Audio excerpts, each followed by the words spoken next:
Aloha and welcome to a League of Extraordinary Couples. I am delighted today to bring back a fellow Imago relationship therapist. We were on my first show together, Power in Partnership, earlier this year, last year actually. And today she's joining us and holds this inspiration of getting the word out there, not just in her work with people, but also through the written word as a published author, her TED Talks, and her ability to tend to that relational space as a certified board sex therapist. I think I'm sexologist, I guess is the appropriate term. Please join me in welcoming Tammy Nelson. Thank you. Thank you, Amy. Thanks for having me. Thanks. So delightful to have you back. I always enjoy hearing from you and learning from you. You're a great inspiration to me. So thank you for allowing yourself a wee bit of vulnerability as we dive deep into your personal relationship. So kind of let go of the theory and the thoughts and go deep within. And the first question would be, going deep into your personal relationship, how would you describe it if you were to paint a picture for us as if it were a landscape? What images come to mind for you around that? That's such an abstract way to look at the relationship. I would like to say it looks like Hawaii where you are, but it doesn't because we live in Connecticut and it's freaking cold here. I have a fantasy that there's like palm trees and the beach and waves, but it's still not true. Because we live in a very cold place but we have a lot of seasons here. So, there's a lot of seasons in our relationship. And this is what I've noticed as I've gotten older in that, I have been with my husband now about 14 years, and he's my second marriage. And I really feel like this really interesting idea that we are in the autumn of our marriage. And I never really understood what that meant before. As like a middle-aged person, I was kind of resistant to that idea of like being in the autumn of my life. I was like, no, I'm going to be spring forever. I'm a spring chicken forever. But the reality is there's something kind of nice about getting older together with someone and really, really knowing with all of your heart and soul that you're going to be with this person forever. And I always sort of took my relationships a day at a time and said, you know what, I'm with this person now, today, and today I'm committing to this person for now and for real and telling the truth today. But I really feel like in our relationship now, we know that we are going to be together till we die. Mm-hmm. And there's something really poignant about that. Mm-hmm. Mm-hmm. And we're at the age where, we're losing parents. Both my parents are gone. His mom is ill. And a lot of our friends have been sick or died. And there's a new landscape in our relationship of appreciation for every holiday that comes and every gathering that for our friends that we still have, for our family that are still alive, for our children that are healthy. And this really interesting appreciation for what we have in the moment, but also for the path that we're on together. Mm-hmm. Yeah, I really hear that deeper and profound appreciation, that culture of appreciation in this autumn time of your relationship. Maybe the energy's going into the roots. And what I hear is this sweet surrender and this trust that, yeah, we're going to be together. We're in this for the long haul and bearing witness to these life events. Am I getting you? Yeah, I think when we are younger or when you're in a younger relationship, there's always this modicum of like, well, if something better comes along or, you never know what's going to happen. And, I've been divorced before and like, stuff happens. I don't feel that. Like, I really don't. There's a settled feeling, not just like a passive, like, well, I guess this is the best I'm going to do, right. Too old to trade up at this point. Like, it just feels like really solid. Yeah. There's a solidity, there's a nuance there that it's not just resigning to what is, it's a deeper appreciation. So thank you for that. I think the seasons have a lot of great wisdom for you in Connecticut. So yeah, it doesn't mean I don't want to live someplace warm in the winter. So I'm just putting that out there. If anyone has like a cottage or a studio, right. Southern California, Hawaii, I'm totally there. Yep. We hear it. Okay, great. I still want you to come visit me here. So we'll make that happen sometime. I'm there. Yeah. So in terms of your relationship, your second marriage here, you've been together 14 years and in this autumn stage, what, if you had to distill it down to its essence in terms of what matters most, how would you respond to that? Well, it's interesting because my intention for this year has just really come out recently, because I have a new book coming out, and I just did a TED Talk, and I just started a podcast. There's this mantra in yoga, Satnam, Satnam, and it means the truth. Mm-hmm. So to be in the truth. And I feel like in this time where everything is like fake news and you don't know what to trust and you don't know what's real, that mantra keeps coming up for me about being in the truth. So being in the truth of who you are with another person is what it means to be really intimate with somebody. And it's really scary, and it takes a huge amount of risk to be in the truth of who you are and to tell the truth about who you are with another person. And that's why relationships are so freaking hard, right? Because it's scary as hell to really be true with another person. And that's what intimacy is. And I feel like that is the goal of my life and my mission, about telling the truth and being in the truth and being true. And I feel like that's the mission of our relationship. Like, that's why we were brought together. Something about being in the truth, it's not just telling the truth, like, it's not cash register honesty or even honesty about cheating or anything. It's more about trusting that you can peel off the layers that you defend around exposing who you really are with another person. Right. And being in the truth of who you are takes a huge amount of trust. And that's really, I feel like, what matters most to me in our relationship. And I think it matters to him as well. Mm-hmm. And that's what attracted us to each other, is our commitment to that, that Satnam as a real concept of our lives. Mm-hmm, mm-hmm.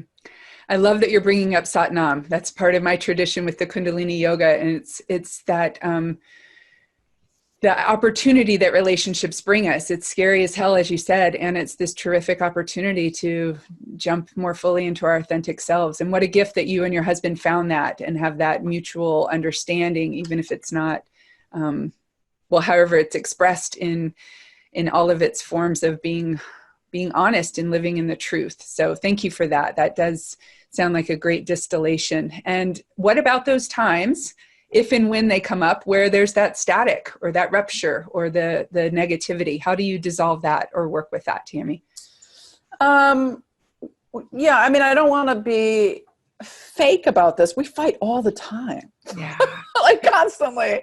So, I mean, that's part of the truth too. Like, we drive each other crazy. Like, he's annoying. He's very controlling. And I do not like to be controlled. No, I'm not. Except in bed. That I really like. Okay. But once we're out of bed, no, forget it. You can save your controlling, channel it for good. But other than that, do not tell me what to do.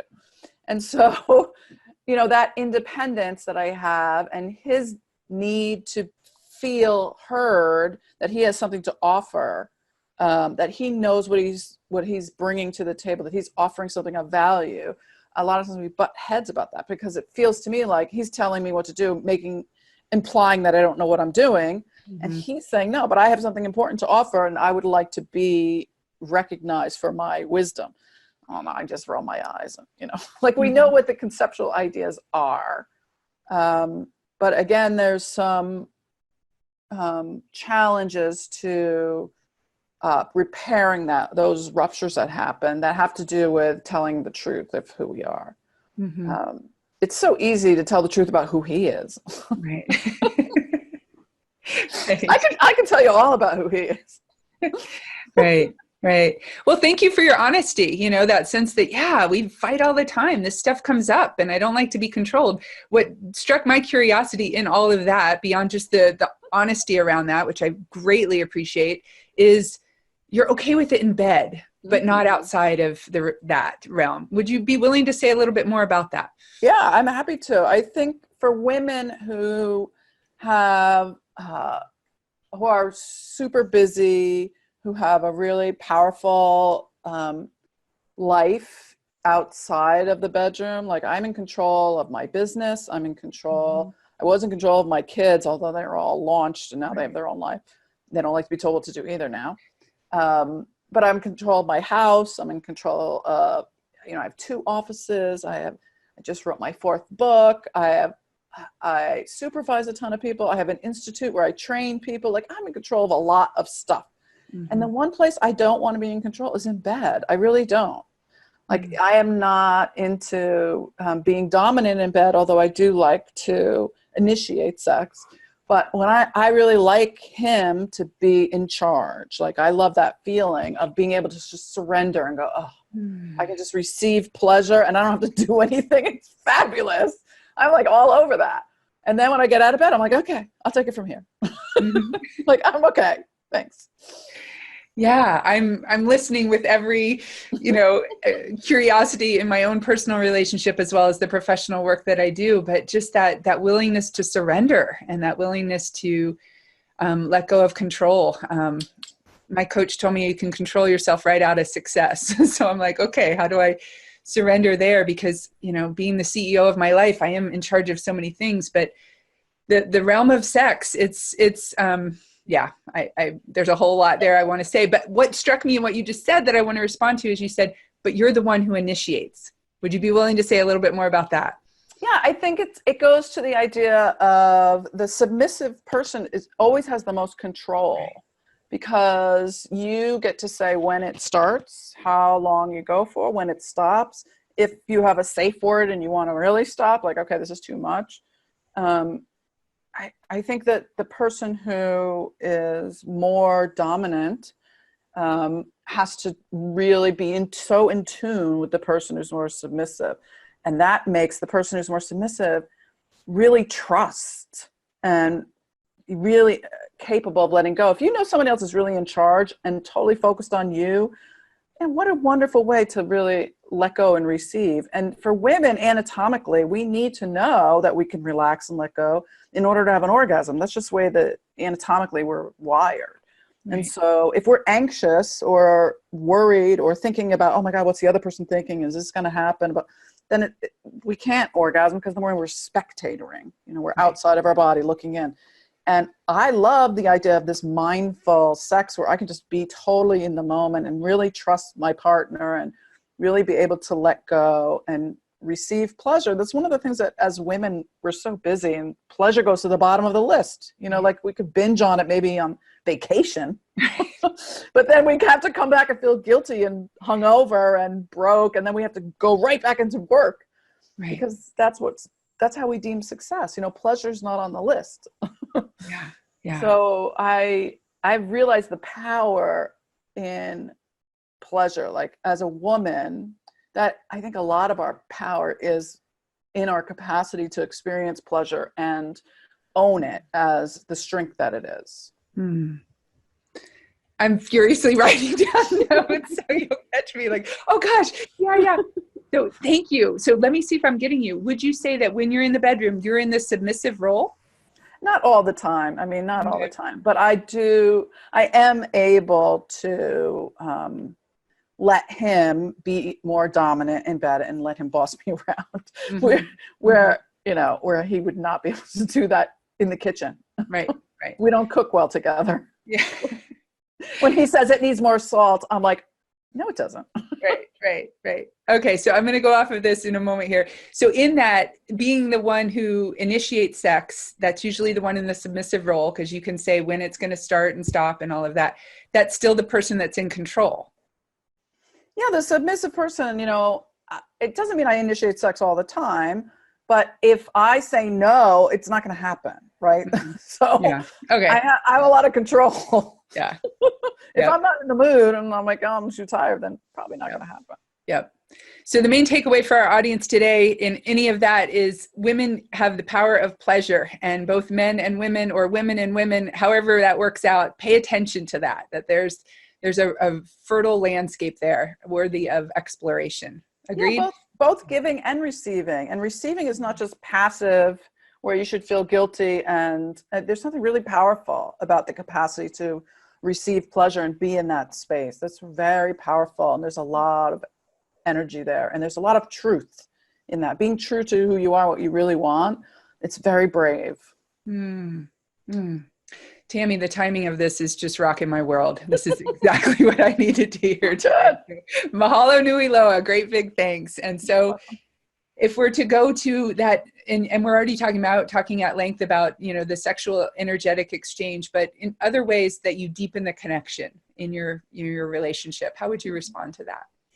I think if I'm feeling a little more distant, or if we feel like we haven't connected for a while, we do very planned sort of dialogues with each other, where we'll sit down and say, we really need to talk and do some appreciations. What are some things you appreciate about me? What are some things I appreciate about you? And we do sexual appreciations, that are from my book. Where, what are some things you appreciate about me sexually? What are some things I appreciate about you sexually? Because having those conversations, it might mean we never change anything about our sex life, but it just makes us more intimate and more aware of what we appreciate, not just for the companionship aspect of our relationship. Like, I really appreciate that you made me coffee, and that's very true. But I also appreciate that you made sure that we had a sex date this week when I was really too busy. Or, there's so many things about making sure that we take the time to say those things aloud that really helps us to deepen that connection, because we already have it, but we wouldn't really think to say it unless we planned it. Right. What I'm really hearing is the power of scheduling, the power of the intentional dialogue around sex. And your book around that blew my mind when I read it years ago. It was just like, I can actually be honest in this realm of my life too.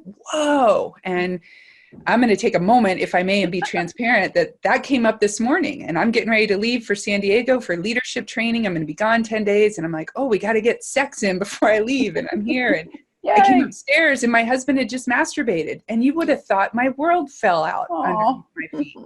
And I was flooded with anxiety, and where have I failed, and why didn't he turn to me? But I am the one that initiates, and I didn't initiate. And so just kind of spinning out and all of that. And my husband, in his profound elegance, said, it sounds like there's more we can talk about later. And he's hustling off to work. So thank you for that reminder of the intentional dialogue around sex and our needs and our desires. And it's just good stuff. So good.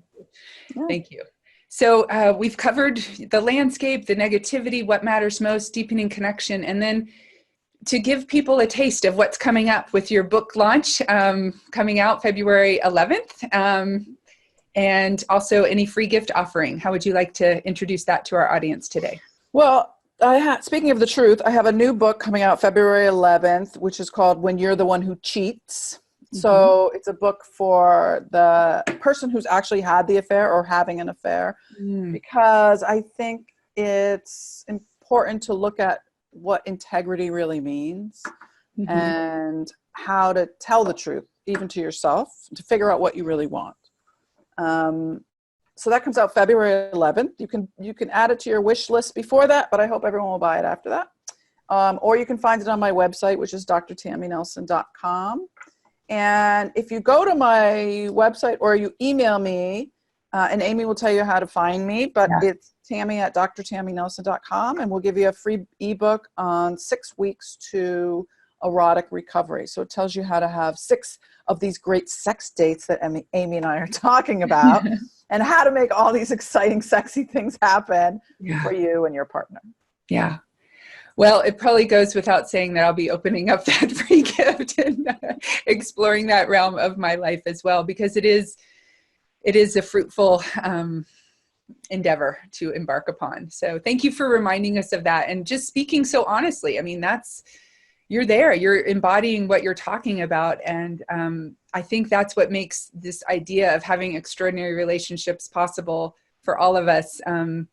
And my transparency in saying you're going to help me do that too. So Tammy, thanks again. And big aloha to you. And until next time, I wish you the best with the book launch and all that is. Thanks, Amy. Thanks for doing this. And, if you have a guest cottage to rent to me in Hawaii or San Diego, I'm here. Email me. Okay. Will do. Bye. Aloha.